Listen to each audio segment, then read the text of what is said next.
Es un mito y una trampa. Por eso es un mito, porque crean el mito para poder tender la trampa. Que la democracia, o sea, que solo hay democracia por el hecho de la alternancia en el poder. En el poder entre comillas, porque tener el gobierno no es tener el poder. Es otra discusión. Pero que esa alternancia de gobierno es supuestamente el mayor ejercicio democrático que puede haber. Y eso es un error cuando hay un proyecto político.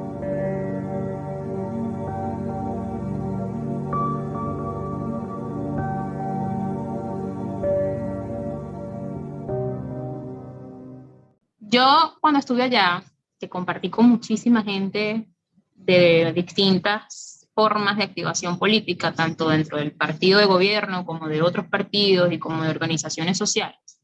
Y también gente común, gente que de repente uno se encontraba, no sé, en una pequeña fonda, en el Uber, en la parada del metro, en donde fuera.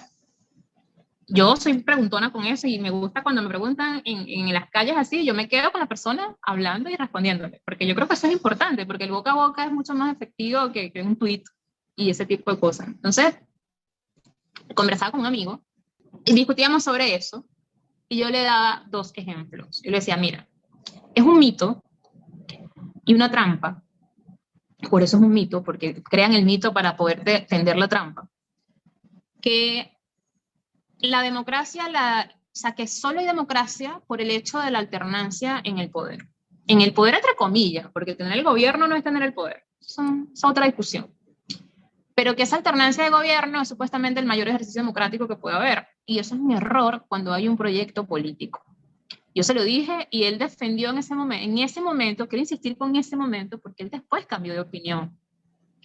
Y yo, no, pero es que es necesario porque tienen que respetarse esa cuestión y que la gente, yo sí, pero esa es una construcción social, eso es una cuestión que inocularon en la cultura de la gente para que precisamente pudieran evitar que algo se consolidara, porque es mentira, ¿cuánto es que es el periodo de presidencia ya? 4 años, ¿no? 6 años. 6, bueno, igualito. El periodo que sea de presidencia, que está siempre por debajo de los 6 años, no es suficiente para consolidar un proyecto transformador, mucho menos de un sistema que tiene décadas y décadas y décadas instalado. O sea, es mentira que una cosa va a bastar. Entonces, esa creencia errada de que por la alternancia de las cosas, no, y que va a bastar también que haya un sucesor que bueno, que siga la línea, que simpatice y todo este, o sea, no es suficiente porque por eso cobran preponderancia y por eso el rol tan brutal que ejercen en las sociedades los liderazgos, ¿no? Los liderazgos no solamente innatos, sino construidos en el tiempo, como es en el caso de Andrés Manuel.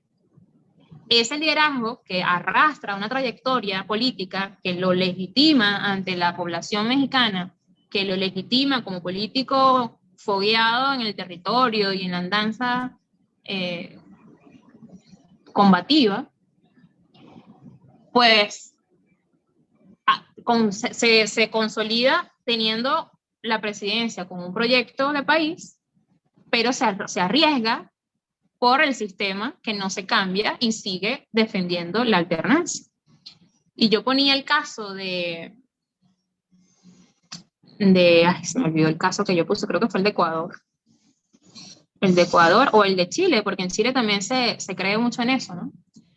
Pero bueno, para muestra el botón de Venezuela, o sea, si nosotros acá no hubiésemos continuado en el gobierno, habría sido imposible consolidar un proyecto que todavía está en construcción. O sea, yo quiero insistir en que nosotros acá no vivimos en socialismo, vivimos en capitalismo. El socialismo es un fin, es un lugar al que queremos llegar, o algo que queremos construir, eh, y se han realizado múltiples reivindicaciones sociales y algunas transformaciones y tal, pero falta muchísimo.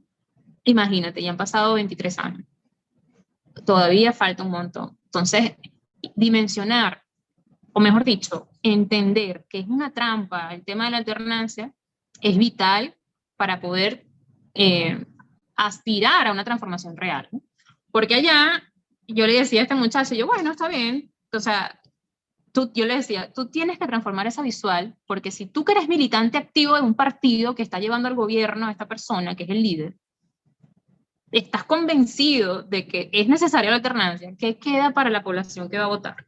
O sea, la población que no está tan politizada, quiero decir.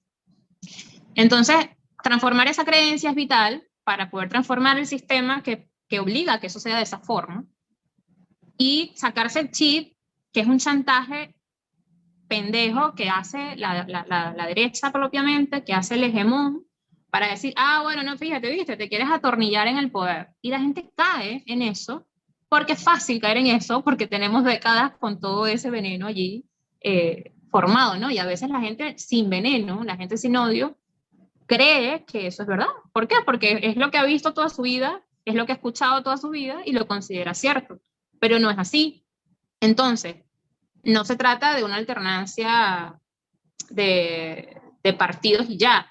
O sea, es un tema de proyecto. Y si tú interrumpes la consecuencia, la constancia o el crecimiento, la evolución, la continuidad de un proyecto, como viene, está siendo también corresponsable de que no se transforme realmente, de que no avance, de que se rompa.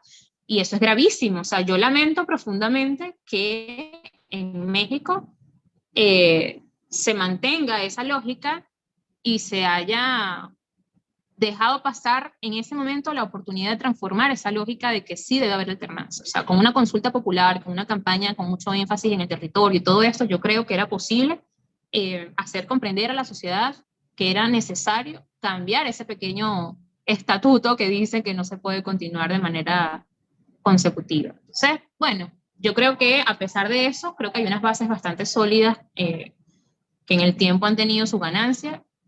Creo que he visto mucha activación de la juventud en el territorio y eso también es muy esperanzador. Tengo muchos conocidos, amigos y amigas allá que me dejan ver también cómo ha venido toda esa dinámica. Todavía está bueno, yo creo que ya está cada vez menos la incertidumbre sobre quién va a ser el candidato o la candidata, o quién va a representar la candidatura, para hablarlo más neutral. Y allí es la gente, o sea, en vista de que ya no se pudo en ese punto concreto hacer que Andrés Manuel sea el que siga, de frente, asumiéndolo personalmente, aunque de repente pueda seguir de forma tangencial o no formal, creo que la gente es la que va a garantizar la preservación de la esperanza de que esa transformación es posible. O sea, pero eso tiene que profundizarse, eso no es nada más en periodos electorales, eso no es nada más en las ciudades, eso no es nada más para las cámaras. O sea, es una cuestión que tiene que ir a fondo hasta la calle más chiquitita, de donde haya 2 casas. Bueno, ahí tiene que estar ese trabajo político, que es político. Mucha gente dice, no, que lo político es fanático y esa cuestión es politizarlo todo. No, no, todo es político en esta vida. Solo que, bueno, unos están con unas posturas y otros con otras, y unas posturas son más chéveres que otras, y otras, bueno, tienen más miel que otras.